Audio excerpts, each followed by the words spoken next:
बिस्मिल्लाहिर्रहमानिर्रहीम। अस्सलामु अलैकुम। क्लास 9 के फ़िज़िक्स का चैप्टर नंबर 2 है काइनेमैटिक्स और आज इस चैप्टर का टॉपिक है टर्म्स एसोसिएटेड विद मोशन।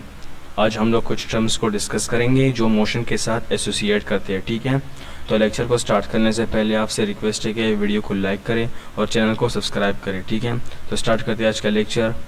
आज हम लोग कुछ ऐसी टर्म्स को डिस्कस करेंगे जो मोशन के साथ एसोसिएट करते हैं। ठीक है, फॉर एग्जांपल अगर आप देखें एक बॉडी जो है वो मोशन में, ठीक है, अगर आप देखें उस बॉडी की जो है उसकी पोजीशन चेंज होगी तो पोजीशन क्या है, उसकी एक टर्म है।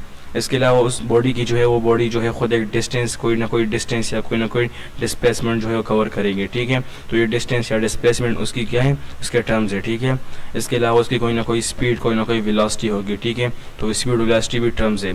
तो आज हम लोग इन टर्म्स को डिस्कस करेंगे। ठीक है, तो फर्स्ट नंबर टर्म है हमारे पास पोजीशन। अब पोजीशन को डिस्कस करते हैं कि पोजीशन क्या होता है। So position, the term position describes the location of a place or a point with respect to some reference point called origin.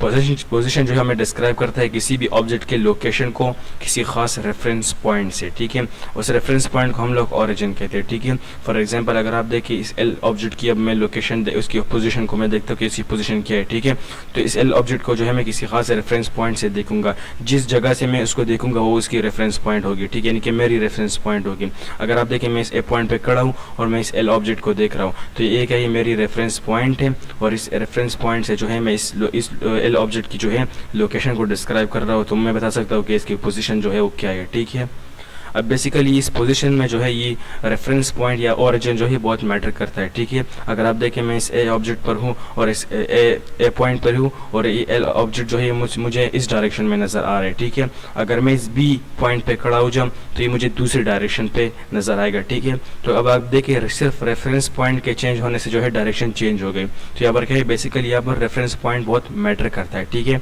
तो पोजीशन में क्या होता है, पोजीशन में हम लोग किसी भी ऑब्जेक्ट के लोकेशन को डिस्क्राइब करते हैं किसी खास रेफरेंस पॉइंट से और उस रेफरेंस पॉइंट को हम लोग ओरिजिन कहते हैं। ठीक है, तो ये क्या है, ये पोजीशन है।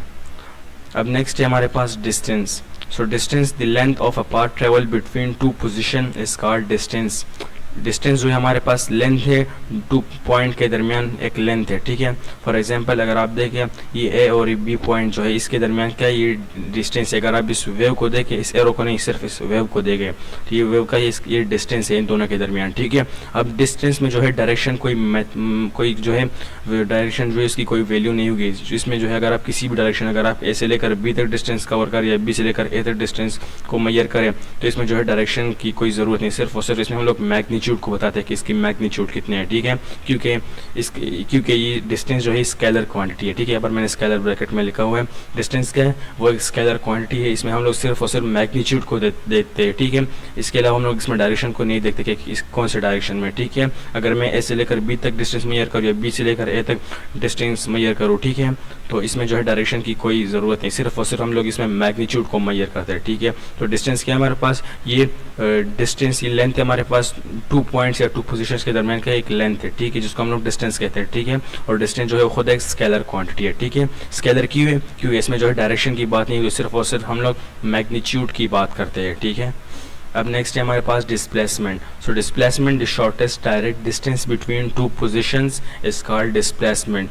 डिस्प्लेसमेंट हमारे पास जो है ये भी जो है टू पॉइंट्स या टू पोजीशंस के दरमियान जो है लेंथ है, लेकिन इनका क्या है, शॉर्टेस्ट डायरेक्ट डिस्टेंस। इसमें जो है कोई ना कोई बिल्कुल स्ट्रेट जो लाइन होता है ये क्या शॉर्टेस्ट लाइन होता है। अगर आप देखें इस ए और बी के दरमियान, अगर मैं इस वेव लाइन से आ जाऊँ तो ये क्या है, इसमें डायरेक्शन की कोई डायरेक्शन नहीं यहाँ पर। ठीक है, अगर आप देखिए यहाँ पर स्ट्रेट लाइन में देखो तो एरो जो है एक स्ट्रेट लाइन है, तो एरो जो है क्या ये शॉर्टेस्ट डिस्टेंस है ए और बी पॉइंट के दरमियान, तो मैं इसको जो है डिस्प्लेसमेंट कह सकता हूँ। ठीक है, क्योंकि ये जो है शॉर्टेस्ट डिस्प्लेसमेंट है। अब इस डिस्प्लेसमेंट जो है, इस डिस्प्लेसमेंट में जो है ये यहाँ पर डायरेक्शन बहुत जो है मैटर करता है। ठीक है, अगर आप देखें यहाँ पर देखिए, अगर मैं डिस्टेंस की बात करूँ, डिस्टेंस में जो है डायरेक्शन कोई मैटर नहीं करता। अगर आप यहाँ से लेकर यहाँ तक देखिए इसमें जो डायरेक्शन जो है बार बार चेंज हुआ है, पहले यहाँ से सीधा डायरेक्शन, यहाँ पर फिर डायरेक्शन जो है दूसरी तरफ है, यहाँ पर फिर दूसरी तरफ है। ठीक है, तो यहाँ पर डायरेक्शन जो है बार बार हर पॉइंट पर जो चेंज होता है, तो इसमें जो है डायरेक्शन कोई मैटर नहीं करता। लेकिन डिस्प्लेसमेंट में जो है एक वेक्टर क्वांटिटी है, तो यहाँ पर डायरेक्शन जो है बहुत मैटर करता है। अगर आप देखिए इस एरो को, यहाँ पर शॉर्टेस्ट डिस्टेंस और बिल्कुल स्ट्रेट है जो है। ठीक है, तो ये क्या है, ये डिस्प्लेसमेंट है जो कि वेक्टर क्वांटिटी है, पर मैग्नीट्यूड के साथ साथ हम लोग डायरेक्शन की भी बात करते हैं। अगर आप इस एरो को देखें, मैं फॉर एग्जांपल मैं कहता हूँ कि इसकी लेंथ जो है 4 मीटर है। अगर आप देखिए 4 मीटर जो है ये 4 एक न्यूमेरिकल पार्ट है और मीटर इसका यूनिट पार्ट है, तो ये दोनों जो है हमें मैग्नीट्यूड देते हैं। तो ये 4 मीटर इसका मैग्नीट्यूड है और ये एरो जो है इसके डायरेक्शन को जो है रिप्रेजेंट करता है। ठीक है, कि ए से लेकर बी तक, बी के साइड में इसका डायरेक्शन है, तो एरो जो है वो हमें डायरेक्शन रिप्रेजेंट करता है। तो ये क्या है, डिस्प्लेसमेंट। डिस्प्लेसमेंट हमारे पास एक शॉर्टेस्ट डिस्टेंस है 2 पॉइंट के दरमियान, और ये एक वेक्टर क्वांटिटी है। ठीक है, जो मैग्नीट्यूड के साथ साथ हमें डायरेक्शन भी बता रही होती है कि ऑब्जेक्ट किस डायरेक्शन में जा रहा है। ठीक है, तो ये नेक्स्ट टर्म था। अब नेक्स्ट टर्म है हमारे पास स्पीड। अब हम लोग स्पीड को भी डिस्कस करेंगे, उसके साथ साथ उसके टाइप्स को भी डिस्कस करेंगे। तो फर्स्ट स्पीड को डिस्कस करेंगे कि स्पीड क्या होता है। तो speed, the distance covered with the passage of time is called speed.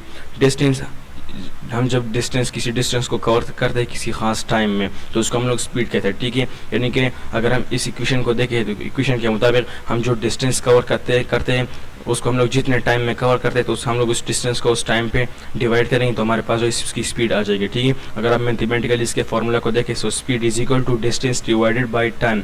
यानी कि हम लोग किसी डिस्टेंस को किसी खास टाइम में जो है कवर करते हैं, तो क्या है, हम लोग इस ऑब्जेक्ट की स्पीड, हमें उसको जो है उस ऑब्जेक्ट की स्पीड बता सकते हैं कि क्या उस ऑब्जेक्ट की स्पीड है। ठीक है, तो डिस्टेंस डिवाइडेड बाय टाइम ये स्पीड का फॉर्मूला है। अगर आप इसको और मैथमेटिकली इसके अलावा अगर आप इसको देखें तो s डिवाइडेड बाई टी हम लोग इसको लिख सकते हैं। s मीन्स डिस्टेंस और t मीन्स टाइम। ठीक है, अगर आप इसकी यूनिट की बात करें, सो जो डिस्टेंस है उसकी यूनिट मीटर है और टाइम की यूनिट जो है सेकंड है, तो हम यहाँ पर जो है मीटर पर सेकंड लिख सकते हैं। ठीक है, तो ये मीटर पर सेकंड जो है ये स्पीड की यूनिट है। ठीक है, तो स्पीड बेसिकली हमारे पास क्या होता है, किसी खास डिस्टेंस को हम लोग किसी खास टाइम में जो है कवर करते हैं, तो उसको हम लोग किसी ऑब्जेक्ट, उस ऑब्जेक्ट की जो हम लोग उसको स्पीड कह सकते हैं। ठीक है, मैथमेटिकली इसका फॉर्मूला है डिस्टेंस डिवाइडेड बाय टाइम। उस डिस्टेंस को हम लोग उस टाइम पे डिवाइड करेंगे तो हमारे पास उसकी जो है स्पीड आ जाएगी। इसका यूनिट जो है मीटर पर सेकंड। ठीक है, तो ये स्पीड है। अब इसके टाइप्स को फर्दर डिस्कस करेंगे। सो डिस्कस करते हैं टाइप्स ऑफ स्पीड। तो फर्स्ट नंबर पर है हमारे पास instantaneous speed. So instantaneous speed is speed for short interval very small such that limit approaching to zero। अगर आप देखें, हम लोग किसी ऑब्जेक्ट की स्पीड को जो है मेजर करते हैं, ठीक है, तो हम उस पूरी स्पीड को नहीं लेंगे। इंस्टेंटेनियस स्पीड में हम लोग जो है किसी खास लम्हे की स्पीड को लेते हैं। ठीक है, अगर आप देखें, मैंने जो है 10 सेकंड जो है, मैं 10 सेकंड में जो है 5 मीटर या 10 मीटर डिस्टेंस कवर किया, तो अब मैं इसमें जो है 1 सेकंड को लेता हूँ कि 1 सेकंड में मैंने कितना डिस्टेंस कवर किया। तो ये क्या एक खास लम्हा है। तो इंस्टेंटेनियस स्पीड हम लोग जो है पूरे स्पीड को मेजर नहीं करेंगे, सिर्फ एक छोटे से टाइम को लेंगे कि उसमें हमने कितना डिस्टेंस जो है कवर किया। ठीक है, अगर आप इसके मैथमेटिकली इसके इक्वेशन को देखें, so v is equal to limit approaching to zero del s divide by del T. अब इस limit approaching del T approaching to zero का मतलब क्या है, यानी कि बिल्कुल जीरो के बराबर, लेकिन जीरो नहीं होगा, यानी कि जीरो नहीं होगा लेकिन इतना छोटा होगा कि हम लोग उसके जीरो के बराबर जो है ले सकते हैं। ठीक है, वो इतना छोटा है लेकिन सेकंड से भी छोटा हो सकता है। ठीक है, तो ये क्या होगा, ये हमारे पास इंस्टेंटेनियस स्पीड होगा। ठीक है, फॉर एग्जांपल मैंने 10 मीटर डिस्टेंस कवर किया 10 सेकंड में या 20 सेकंड में, मैं देखूंगा कि मैंने 1 सेकंड में कितना डिस्टेंस कवर किया, 0.5 सेकंड में कितना डिस्टेंस कवर किया। तो एक छोटे से लम्हा लेने के लिए मैं उस इंस्टेंटेनियस स्पीड जो है इसको हम लोग इसमें जो हम लोग छोटे से टाइम को लेते हैं कि उसमें मैंने जो है कितना डिस्टेंस कवर किया। ठीक है, तो ये क्या है, इंस्टेंटेनियस स्पीड है। अब लिमिट अप्रोचिंग टू जीरो का मतलब है कि जीरो के बराबर, यानी कि जीरो नहीं होगा लेकिन इतना छोटा होगा कि हम उसको जीरो के बराबर ले सकते हैं। ठीक है, तो ये क्या है, इंस्टेंटेनियस स्पीड। अब नेक्स्ट है हमारे पास uniform speed. So uniform speed, if a body covers equal distances in equal intervals of time, we say that the speed is uniform।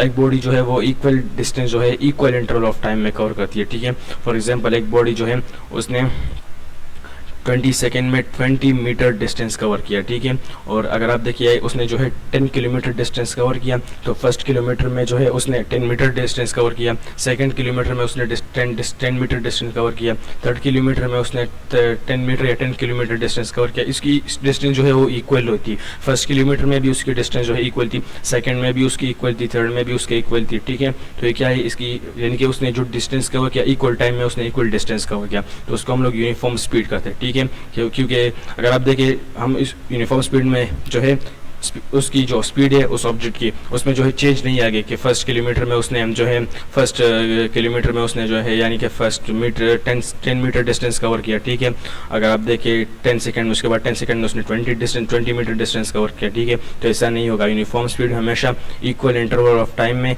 Equal distance cover करेगा। ठीक है, तो ये क्या है, यूनिफॉर्म स्पीड, क्योंकि इसमें जो है स्पीड में चेंज नहीं आएगी, ठीक है। तो ये सेकंड टाइप ऑफ स्पीड है। तो ये था हमारे पास आज का लेक्चर। सो आई होप कि आपको ये आज का लेक्चर जो है वो क्लियर हो गया होगा। तो इस तरह की मजीद वीडियोस देखने के लिए हमारे चैनल को सब्सक्राइब करें और वीडियोस को लाइक करें, ठीक है। Thanks for watching, take care, अल्लाह हाफिज़।